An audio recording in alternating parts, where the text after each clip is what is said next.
Hello, this is RICKY, the Android guy.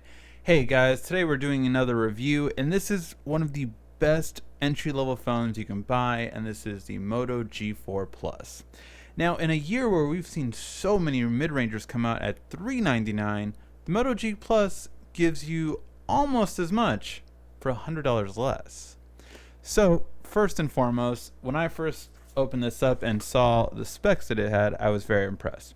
You do have a 5.5-inch full HD display, 1080p, octa-core processor. You also have a laser autofocus camera, which is much better than the regular Moto G camera. That is one of the differences.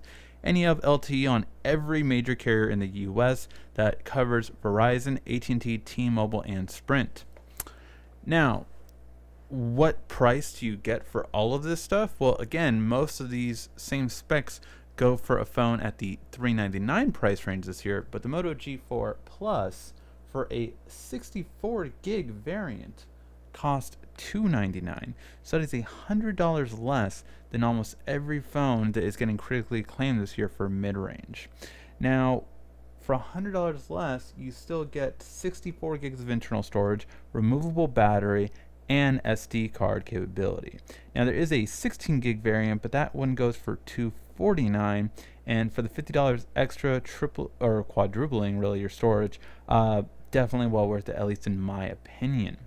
Now overall, what are the things we like about it, one of the things we didn't like about it? Well, one thing that I really actually did find myself liking is the fingerprint scanner.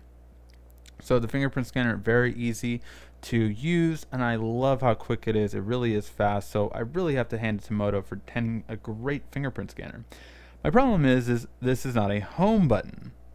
So when I'm on an app, I have a tendency of doing this, and this does absolutely nothing. I don't like that. I wish the fingerprint scanner would act as a home button. I have to kind of go like this so that I can tap both and make sure to hit the home button.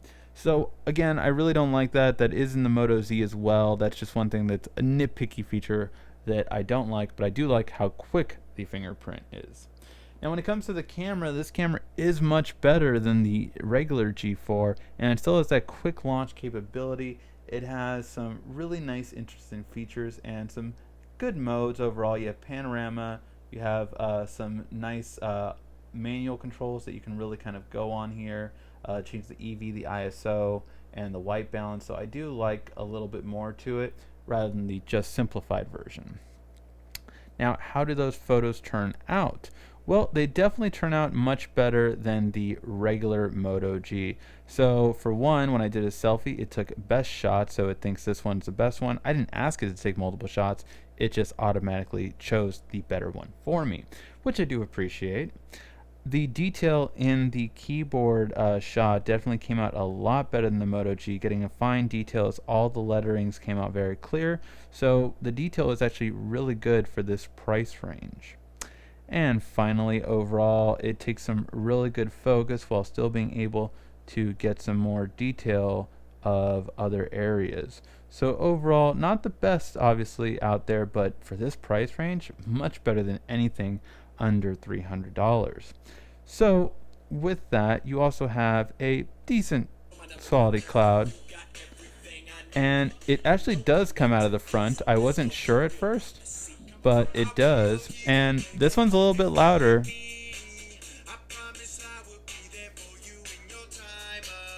than say the Moto G. So it's a front firing speaker. It's one speaker just coming out of the earpiece. So pretty good for that. And this one sounds like it's coming out of the front.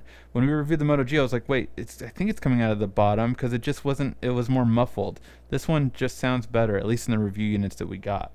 So overall, the sound quality is pretty good. And again, it's a front firing speaker, even if it is just one.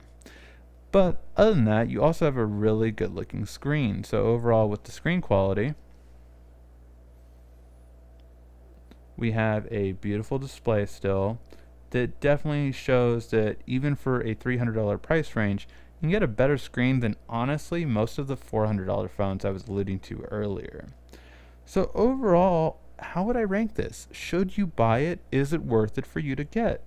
Well, I definitely think if you don't want to get a phone that is $400 plus, and you're looking for a $250 to $300 phone, there really is no better phone than the Moto G Plus. It's easily a better phone, and honestly one you should consider if you're thinking, oh, if I spend $200 to fix my phone, or should I just buy another phone, this might be a good thing to wait on. And again, because it works for every single carrier, you might want to think about it instead of getting the ones that carriers have. So carriers have phones that are from $200 to $400, and honestly, this is better than anything your carrier has to offer you. Trust me, I've looked. So for getting it unlocked, the fact that you get it so it has every carrier available, for the fact that you're going to get Android updates quicker because carriers aren't blocking the updates, it's something you should definitely take a look at, and definitely the best phone for $300 or less. Thank you as always for watching, guys. If you did like this video, please give a thumbs up down below. This has been RICKY, the Android Guy.